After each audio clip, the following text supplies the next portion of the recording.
Tracy with KOGmissions.com, and today I woke up, like many of you, to the news of a war here, a war there, and there have been a lot of wars going on lately that we hear about in the news, and it just seems like the last few days there are more and more, and it's getting hotter and hotter.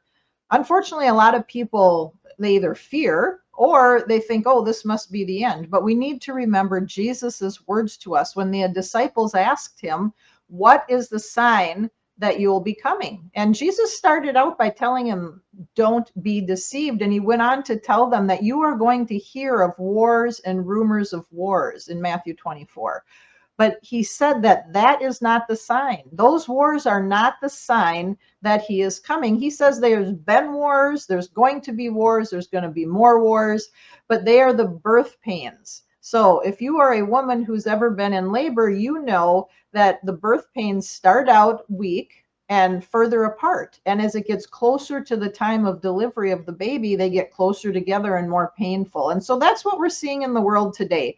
And it is going to continue like that. It is going to continue with wars and hearing about wars, and they are going to get closer and closer together, and they're going to get worse and worse until Jesus returns, which we know he said will happen only after the Great Tribulation. He said, look at Daniel. And when you look at that, that is the one clue you can know that the sign of my coming is near. And we find out in Daniel that when the abomination of desolation takes place that Jesus mentioned, it's 3.5 years until Jesus returns. And so that hasn't happened yet. And we need to have a temple. We need to have daily sacrifices. And I've talked a lot about that in other videos, so I won't go there today.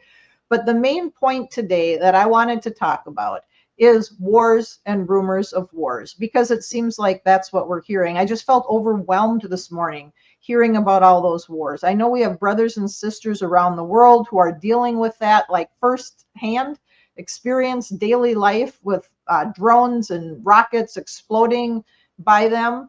Obviously, if you live in a Western country, in many countries, you don't have that happening. And so a lot of times I think we are distanced from that. But we should be praying for those brothers and sisters. We should be praying for strength to endure. That's what Jesus told us. That's what we're told throughout the New Testament, that we need to pray to endure. We need to endure what is happening. We don't need to be fighting. We don't need to be politically involved in all this, but we do need to be shining, like it says in Daniel, like the stars and like the sun. We need to be teaching people. We need to be encouraging them to seek truth in Scripture so that they too won't be deceived as these things start playing out for those final years before Jesus comes. And if it isn't in our lifetime, we need to be able to pass it on.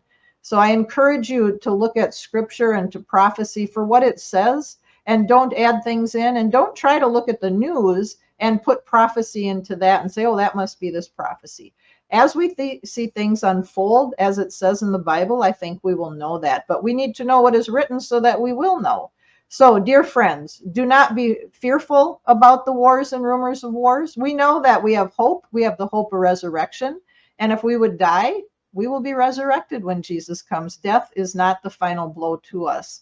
And if that's something that causes you fear, please look to what Jesus said. Look to the encouraging words in Scripture that we have, and just know that we need to endure these times today and in the future as they keep coming.